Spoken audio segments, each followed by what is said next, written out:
Novel यार दिल ब्रह्म आज कलम रहीला खान किस्त नंबर 2। खैरियत आज घर क्यों चमकाया जा रहा है। इनफाल फिरोजी कलर का कुर्ता पजामा पहने हम रंग दुपट्टा शानों पर फैलाए, छोटे छोटे कदम उठाती मुलाजमों की फौज को भाग भाग कर सफाई करता देख खाना बी से बोली। उसकी आवाज़ पर खाना बी ने देखा। खान हवेली की लाडली बेटी थी, इंतहा की खूबसूरत, या यूं कहा जाए कि अपने सब कदर से ज़्यादा हसीन। गुलाबी में छिलकाती दूधिया रंगत, बड़ी बड़ी कांच सी क्रिस्टल लेंस की आंखें, उन पर घनी लंबी स्याह मुड़ी हुई मुझगान की बाढ़, खिड़ी तीखी नाक, भरे भरे गुलाबी रुखसार, गुलाब की पंखड़ियों जैसे सुर्ख कटावदार लब, और ठोड़ी के खाम में चमकता छोटा सा स्याह तिल जो कि उसे अपनी माँ से विरासत में मिला था। लंबे घने काले बाल पोस्ट पर फैले थे, दरमियान से मांग निकाला साइड से दो छोटी छोटी चुटिया करके पीछे बालों से पेन किया हुआ था। मासूम सी शरारती परी, बेहंतहा हसीन। खान हवेली की जान। फिरोजी सूट पहने, दुधिया पाँव में वाइट नफीस सी स्लीपर पहने, मुस्कुराती मुलाजमों को शरारा से यहाँ वहाँ इशारा करती, बहुत प्यारी लग रही थी। खानबी ने बेसाख्ता माशाल्लाह पढ़ा था। कोई आ रहा है, ऐसे कौन है? सदर साहब है, जिसकी खातिर हमारी हवेली चमकाई जा रही है। इनफाल ने आंखें सुकेड़ी। लकी तुम तो ऐसे कह रही हो जैसे पहले तुम हवेली मिट्टी से हटी हुई और जालों से भरी होती। खानबी ने घूरा, कोई शक, वो इधर उधर जाला। इनफाल ने छत के कोने की जानब इशारा किया। खानबी ने ऊपर देखा, यहाँ तो कोई जाला नहीं है मुझे नज़र आ रहा, आपके सदर को भी आ जाएगा। इनफाल ने कंधे उचकाए, जबकि खानबी अब मुलाजमा को इस तरफ लगा चुकी थी। वहाँ वाई पर मिट्टी है। अब की बार इनफाल ने फिर इशारा किया। बीबी जी, मैंने अच्छी तरह से साफ किया। मुलाजमा उसकी चालाकी समझ कर बोले, तो मैं क्या झूठ बोल रही हूँ? देखना खानबी, आपके उस मेहमान ख़ास को ही एतराज़ होना। वहाँ के पट पटा कर कहती। डाइनिंग टेबल पर आए। आज छुट्टी का दिन था, सब घर ही थी। उफ, खान हवेली की छुट्टी खानम, मैडम की मॉर्निंग इतनी जल्दी होगी? बदर नाश्ता करता बोला। पता नहीं बदर भाई, बस इसी बात की आज तक समझ नहीं आई। आगे पीछे दिनों में सुबह बहुत नींद आती, पर जैसे एतवार का दिन होता मेरी तो अजहान के वक्त आंख खुलती और उसके बाद नींद यूं गायब होती जैसे कभी आना ही ना। अच्छा, तो फिर कैसे आती तुम्हें नींद? फलक ने पूछा। ये कोई मुश्किल है? उसका भी बड़ा आसान हल है मेरे पास। क्या, हमें भी बताओ ताकि मैं आज रेस्ट करूं। अफनान ने खाने से हाथ रोकर सोच से अंगड़ाई ली, जैसे नींद के लिए तरसा हुआ। पर एतवार का दिन होते ही वो कहीं भाग गई हो। अच्छा सुनो साहब, अगर नींद भगाना हो तो नींद को बोलो आज एतवार है, और अगर सोना हो तो। रुशाने ने अपने लेट कज़न को देखा जिसमें सबकी जान बसती थी। तो फिर आप किताब पढ़ने बैठ जाओ, ठीक 5 मिनट बाद आप नींद में घर के गौता जन होंगे। इनफाल खूबसूरत सा मुस्कुराए, जबकि उसकी बात पर साहब ने कहका लगाते इस बात में सारी लाया, क्योंकि अक्सर पढ़ते पढ़ते नींद आ जाती थी। गुड़िया, तुम नहीं करोगे नाश्ता? ज़रीन ने पूछा। नहीं, मैं सदर के साथ करूँगी। उसके इतने सीरियस अंदाज में कहने पर बदर को जूस पीते जोरदार अच्छू लगा। क्या कह रही हो, सदर के साथ? अफनान हैरानगी से बोला। हाँ भाई, मैं वो खाना भी का कोई मेहमान आ रहा है तो उसकी कोई स्पेशल डिशेज भी तो बनेगी ना, तो मैं वो खाऊंगी। इनफाल टेबल पर कोहनी टिका कर हथेली पर थोड़ी मज़े से बोली। इनफाल तुम भी ना, वो पता नहीं कब आएंगे। जरीन ने कहा। जब भी आएंगे, अगर अभी खा लिया तो मैं फिर कैसे खाऊंगी? इनफाल ने निचला लब ऊपर लब पर चढ़ा मासूमियत वाला मुंह बनाया कि साहब को बेसख्ता उस पर एआर आया था। चलो लड़को उठो, अगर नाश्ता हो गया हो तो आज तुम सब हमारे साथ डेरे पर चलोगे। मन्नान खान ने कहा कि छुट्टी वाले दिन वो इनको डेरे पर ले जाता था, हाँ, जहाँ हर रोज़ कोई ना कोई मसला लिए कबीले के लोग जमा होते थे। असलान खान इन दोनों फरीकों की बात सुनकर फैसला सुनाया करते थे। वो हमेशा हक का साथ देते थे और कबीले के सब लोग ही उनके फैसलों को नहायत एहतराम से कबूल करते थे। वो सब सर हिलाते उनके साथ बाहर की जानिब बढ़ गए। खान दिलावर खान का डेरा और खान वली उस इलाके में काफ़ी मशहूर थे। उनका डेरा हर वक्त मेहमानों से भरा होता था। इसी इलाके के करीब एक दूसरा कबीला था जिनका सरबराह अयूब खान था। दोनों कबीले और उनके सरबराहों में तनाज़ात चले आ रहे थे। इनफाल चलो कुछ देर बाहर चलते हैं। रुशाना बोर हो रही थी, इसलिए किसी को बताए बगैर इनफाल के पास है। रुश यपी लाले, लोगों को तो आ लेने दो, फिर चलते। तुम रहने दो इनको, बस हम चलते हैं। रुशाना बेड पर गिरने के अंदाज में बैठी। अच्छा, अगर मना किया तो? इन्फो बेबी, तुम्हारे होते हुए कौन मना करेगा? चलो अब। रुशाना ने आंखें दिखाएं। अच्छा, आप बाकी साहब को बुला लें, मैं बड़े पापा से परमिशन ले लूँ। वो उनको आप तुम जनाब कहकर पुकार लेती थी कि साहब ने ही किया था। وہ ان کو تم بولا کرے، آپ جناب نہیں، پر وہ آپ ہی کہتی تھی۔ جب غصہ آتا تو آپ بھول کر تم پر آ جایا کرتی تھی۔ کچھ دیر بعد انفال، روشان نے، فلک، زرین، چاروں گارڈز کم کے ساتھ اپنی گاڑی میں باہر آئی تھی۔ شام کا وقت تھا، ٹھنڈی ٹھنڈی ہوا چل رہی تھی۔ پر نمودار سورج کی ڈھلتی کرنیں، آس پاس اونچے اونچے پربت، ان میں بنی سڑک پر ان کی گاڑیاں دوڑ رہی تھی۔ اگر پیچھے گارڈ کی گاڑیاں تھیں، کچھ فاصلے پر گاڑیاں رکی۔ یہ جگہ کافی اونچی تھی۔ ضلع سوات کے گاؤں مرغزار میں وہ خان حویلی سے اس دوسرے قبیلے آئے ہوئی تھی۔ ٹھنڈی ہوائیں لہلہاتے پہاڑوں پر، پھول، اونچے لمبے پہاڑ جہاں کی وہ شہزادیاں تھیں، چہکتی انجوائے کرتی ایک دوسرے کے پیچھے بھاگ رہی تھیں۔ اکثر اتوار والے دن وہ یہاں آیا کرتی تھیں۔ بس میں تھک گئی، روشن نے، جو انفال کے پیچھے بھاگ رہی تھی، اس کے یوں پیٹ پکڑ کر بیٹھ جانے پر پریشان ہوئی۔ باقی دونوں بھی اس کے پاس ہیں۔ کیا ہوا بیبی، تم نے کھانا نہیں کھایا؟ زرین نے جانتی نظروں سے دیکھا۔ نہیں واٹ یار، تم پاگل ہو؟ فلک کمر پر ہاتھ رکھ کے غصے سے بولی۔ یار آپ ہی ایک تم لوگ نہ بھی، میں نے کھانے لگی تھی تو ادھر آ گئے ہم۔ انفو، میری جان یہ کیا بات ہے؟ آنند اس کو دیکھ لیتی ہوں جس کی وجہ سے ہماری گڑیا بھوکی رہی۔ روشان نے اس کے گال پر چٹکی بھری۔ چلو واپس پھر آئیں گے، اور اب اگر تم نے کھانا نہ کھایا تو صبح یونی نہیں لے کر جائیں گے ہم۔ زرین نے گورا، کیوں؟ کل ان کا لاسٹ ڈے تھا۔ وہ ابھی جاتی کہ گاڑیوں کو بریک لگانے کی آواز آئی تھی اور شمس اتر کر ان کی جانب آئے۔ شمس لالا، انفال دیکھ کر خوشی سے چہکی اور شمس کی جانب بڑھی، جبکہ وہ سب چادریں درست کر کے ان کو ہی دیکھ رہی تھی۔ کیسی ہے میری گڑیا؟ شمس نے اس کے سر پر ہاتھ رکھا۔ میں ٹھیک، آپ کیسے ہیں؟ انفال نے کہا، ٹھیک۔ یہاں کیا کر رہی ہیں آپ سب؟ شمس نے ایک نظر ان پر ڈال کر انفال سے پوچھا۔ گھومنے آئی تھی، اب واپس جا رہی ہیں۔ اور یہ کون ہے؟ شمس نے گہری کالی آنکھوں والی سفید رنگ کی پنک شارٹ فراک اور گرین کیپری پہنے، ناک میں چھوٹی سی بالی پہنے خوبصورت سی لڑکی کو دیکھا جو بلیک چادر میں بہت خوبصورت لگ رہی تھی۔ لالا، یہ میری کزن ہے اور یہ میرے ماموں کے بیٹے شمس خان ہیں۔ انفال نے ان کا تعارف کروایا، جبکہ وہ سب حیرانگی سے اسے دیکھ، جو بالکل مہد کی طرح لگتا تھا جیسے وہی سامنے کھڑا ہو۔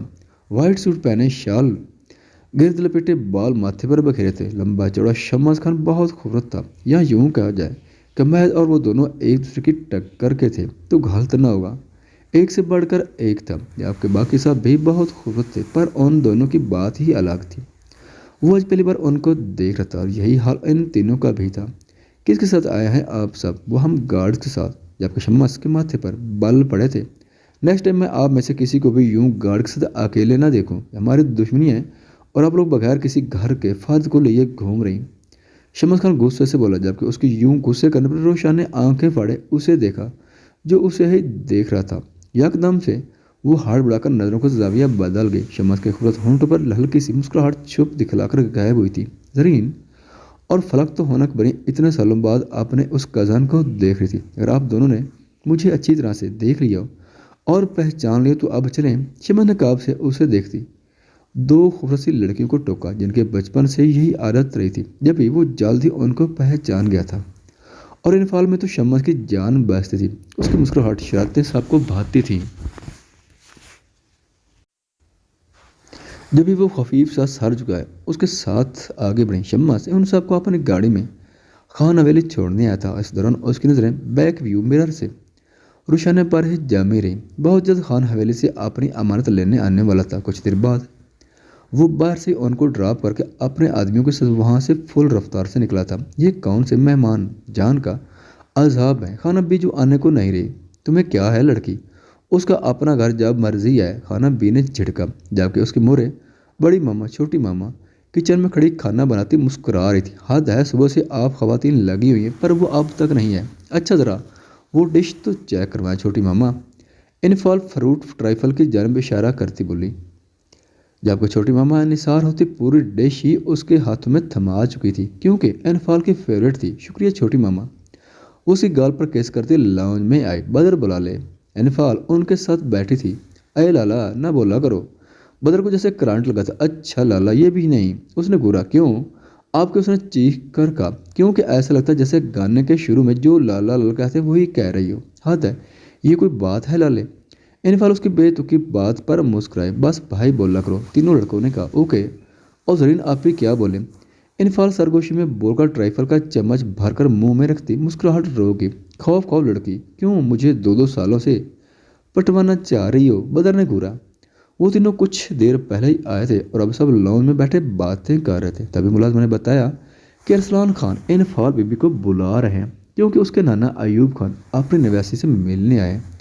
वो खुश होती तकरीबन भागने के अंदाज में तेज तेज चलती मर्दान खाने की जाने बढ़ी। इससे पहले कि इनफाल बाहर जाती दरवाजे में ही किसी से जोरदार टकराई थी। यकदम उसके मुंह से करहा निकली क्योंकि उसके नाक सामने वाले के वसी पत्थर से जैसे सीने से टकराई थी और वो दर से बल बला उठी। उसकी चीख पर सब मुतवज्जा हुए और उसकी जान बढ़े, पर अचानक से रुकना पड़ा। तुम्हें तमीज़ नहीं है? वो अपना नाक सहलाती बोली। उसकी तमीज़ दिलाने वाली बात मुकाबले को सीख पा कर गई। What the hell is this? ये जंगली उतरा कहाँ भाग रही है? एंट्रेंस से दाखिल होते ही उस जोरदार तसादुम पर वो आग बगोला होता उस पर दौड़ा। उस अचानक टकराव पर वो सख्त झंझलाहट का शिकार हुआ था कि नज़र उस पर पड़ी तो लम्हे में उस आफत की पुड़िया को पहचान गया था। जब भी हाथ लहजा हाथ दर्जा सख्त हो, ओए माड़ा देखो तो कौन है ये आदमखोर। इनफाल ऊपर से लेकर नीचे तक देखती। वो पठान वाले लबो लहजे में बोली जो ब्लैक जीन्स और ऑफ स्लीव शर्ट में खड़ा उसे घूर रहा था। तू है कौन जिन का बच्चा? मैं भागू जंगली उतरा या तुम जैसा जिन उतरा? तुझे काहे की तकलीफ हो रही है? जबकि उसकी बात पर पीछे खड़ी पलटून मुंह खोले सामने खड़ी हस्ती को देख रहे थे जो आज सालों बाद वापस लौटा था। इनफाल ओ इनफाल। पीछे खड़े सब कदर उसे दबी दबी आवाज़ में मुतवज्जा करने की कोशिश कर रहे थे कि जिससे जबान दराजी कर रही वो उसका वाहिद दुश्मन उसका घर का बड़ा बेटा महद अरसलान है। और जैसे जिन का बच्चा कह रही मतलब आपने बड़े पापा को जिन कह रही थी। तुम लोगों ने क्या आइजा देख लिया जो ये हरकतें कर रहे हो? वो फाड़ खान वाले अंदाज में बोली। उसकी बात पर वो सब खौफ से पीले पड़े थे कि अब इनफाल मर गई, जबकि महद अरसलान का अपने लिए अल्फाज के चुनाव पर गुस्से के मारे चेहरा लाल सुर्ख हो चुका था। इनफाल वो चुप करो तुम लोग। अब अगर अपने भयानक आवाज़ें निकले तुम लोगों ने तो करने के काबिल भी नहीं छोड़ूंगी। वो गर्दन मोड़कर अपनी बड़ी बड़ी आंखों को मजीद बड़ा किए उंगली से वार्न करती बोले और तू अभी तक खड़ा है? चल निकला हमारे घर से। इनफाल उसे उंगली से बाहर का रास्ता दिखाते बोली ओह मर गई अब। सब कजर के डर के मारे कोर्स में आवाज़ निकली।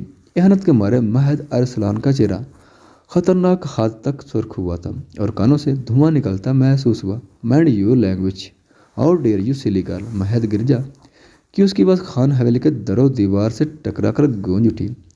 मेरी ज़बान माइंड में ही है, मतलब लगाम में ही है और हिम्मत मेरी बड़ी है। देख नहीं रहे तुम जैसे जीव हिकल के सामने खड़ी हूँ और बेवकूफ़ तू। इनफाल ने तू पर जोर देते कहा मर गए अब तो सारे। सब ने एक दूसरे को देख सारगोशी की। तेरा पूरा ख़ानदान। इनफाल ने अगला जुमला दोहराया। अब की बार वो सब गड़बड़ाए। मतलब इनफाल अपने ही खानदान को बेवकूफ़ कह गई थी जबकि महद अरसलान के साहब का पैमाना लबरेज हुआ था। Shut up, just shut up your mouth right now otherwise I will kill you. वो पूरी ताकत से चीखा था। सबको जैसे सांप सूंघ गया था। एक पल को तो इनफाल भी डर गई थी उसके शदीद रिएक्शन पर। इनफाल वो महद भाई हैं, महद अरसलान। उसकी गर्दन दबी दबी आवाज़ में चलाई तो इनफाल बेनियाजी से बोले, पर जब बात समझ आई तो चीख उठी क्या महद भाई। इनफाल की बड़ी बड़ी आंखें बाहर उबालने को थी। वो थर थर कांपती उसे ही देख रही थी। उसे अपनी तरफ बढ़ता देख इनफाल का सांस अटका। वो उसे इतने सालों बाद सामने देखकर परेशान हुई थी। उसे गुस्से में बोले गए अल्फाज पर शर्मिंदगी अलग हो रही थी। सॉरी मुझे नहीं पता तुम मतलब आप कौन हो? तो वो मैं जान के टकराई नहीं, मतलब पता नहीं कैसे टकराई। तुम के मतलब आपके सीने की हड्डी? नहीं नहीं मेरे नाक की हड्डी टूट गई। उन फाल को उसके अपने सर पर खड़ा देखकर हकला कर बोली क्योंकि वो सुर्ख आंखों से उसे ही घूर रहा था। चेहरा से टानों की मानद सख्त। बदर भाई अफनान समझ पार्टनर बचाओ प्लीज़। वो कबूतर की आंखें बांध के सरगोशी में बोली जबकि वो सब खामोशी से खड़े थे कि महद का इनफाल के साथ रवैया वो अच्छी तरह जानते थे। भाई उसे नहीं पता इससे पहले कि बदर इनफाल की हिमायत करता वो हाथ खड़ा करके रोक चुका था। उसकी ये सरगोशी फक्त पास खड़ा महद ही सुन पाया था। तभी पारा मजीद हाई हुआ कि वो उसे बचने को उन्हें पुकार थी। बेवकूफ़ वो बुड़बड़ा आज की बात मेरे सामने आने की और यूं जबान चलाने की कोशिश भी मत करना। महद उसके करीब हल्का सा झुका और सर्द आवाज़ में फुंकारा और जब से मुठ्ठियाँ भैंची थी। जबकि इनफाल ने आंखें वाह किए उसे देखा जो नफरत भरे निगाहों से उसे वार्न करता बाकी साहब की जाने बढ़ा। आप लोग ही उसे कुछ तमीज़ सिखा दो। بگاڑ میں تو فل ہیلپ کی ہے، جس میں وہ خوش قسم سے فرسٹ گریڈ لے رہی ہے۔ اب ذرا تمیز کے وے بھی سکھاؤ، ورنہ میں نے بتایا تو اچھا نہیں ہوگا اس کے حق میں، اور نہ شاید دینے والوں کے حق میں۔ مہد اپنے ازلی غصے میں ان سے بولا۔ احانت کے مارے انفال کا چہرہ لال ہوا تھا، جبکہ آنکھوں میں نمی اتر آئی۔ مہد کی آواز سن کر سب لاؤنج میں آ گئے۔ وہ ہنستا مسکراتا ان سے میل رہا تھا، لمبا چوڑا، ورزشی جسامت، وسیع سینہ، پھولے مسل، سفید رنگت، کالے سلکی بال، گریز ذہانہ سے چمکتی آنکھیں جن میں ہمہ وقت سرخ ڈورے رہتے تھے، کھڑی مغرور ناک، سرخ لب، ہلکی ہلکی بیڈ، گھنی مونچھیں، خوبصورت نئے نقوش کا حامل۔ وہ خان حویلی کے سب لڑکوں سے زیادہ پیارا تھا، جس کی مسکراہٹ نہایت دلکش اور اٹریکٹیو تھی۔ اس کے ڈمپل اس میں مزید چار چاند لگاتے تھے۔ انفال اتنے سال بعد اس کو سامنے دیکھ کر بچپن کی طرح ڈر گئی تھی۔ اس کے سامنے اس کی چلتی زبان کو بریک لگ جاتی۔